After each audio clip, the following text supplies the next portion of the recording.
Hello, Kelsey Taylor here. Welcome to another movie review. Now, I had no idea this movie just turned 20 years old today. Apparently, someone earlier this evening, I guess, asked me if I'm going to review this one, but I already had plans, but I was like, I was going to review another movie this evening, and I decided not to. Probably for the better. So, I'm going to review a really fun superhero film. I'm going to review the first Spider-Man movie, which to my knowledge is probably the first Spider-Man feature film released here in the United States, at least from my memory. I remember seeing this in theaters. I remember my mom. I think it's because my brother wanted to see it, but I was too young to stay home alone at the time, so I apparently have to go with them. And I think this was my introduction to Spider-Man. Not really, because I remember there was this cartoon show from the 90s, Spider-Man animated series. I think I barely remember it. It was on when I was really, really young, so I can't comment on it. But, yeah, this movie kind of made me, like, a fan of Spider-Man, in a way. Tobey Maguire's Spider-Man, like, he's, like, kind of like any other actor who played Spider-Man in other movies, like, later on.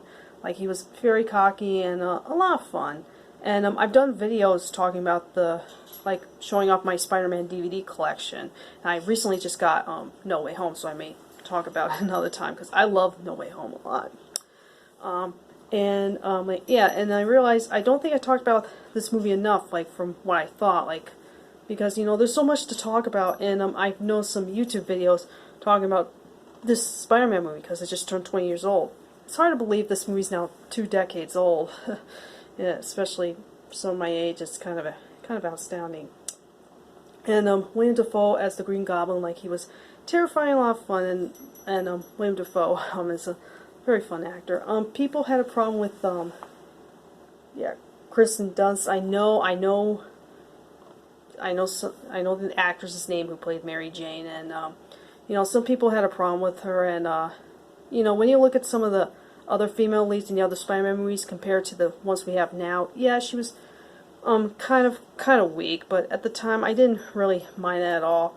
And, yeah, and, definitely had a lot of fun action, especially for a superhero movie back in the day.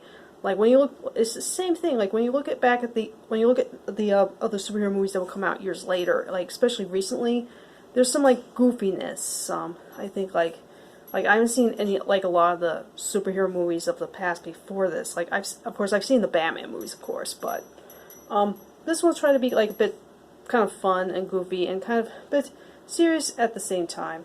Sam Raimi directed this, who as a kid I would have not known about Sam Raimi or the Evil Dead movies, and especially Bruce Campbell makes a cameo in this, if you remember. So, yeah. So if you're like now older, you've seen the Evil Dead movies, you probably know the style to it. You can definitely tell it's like almost like a Sam Raimi movie, but I like over the top, not super over the top, but definitely has a style to it, which I don't know if any other superhero movies would have nowadays, because we had a lot of good ones. We had some ups and downs, but the superhero movie's been doing pretty well.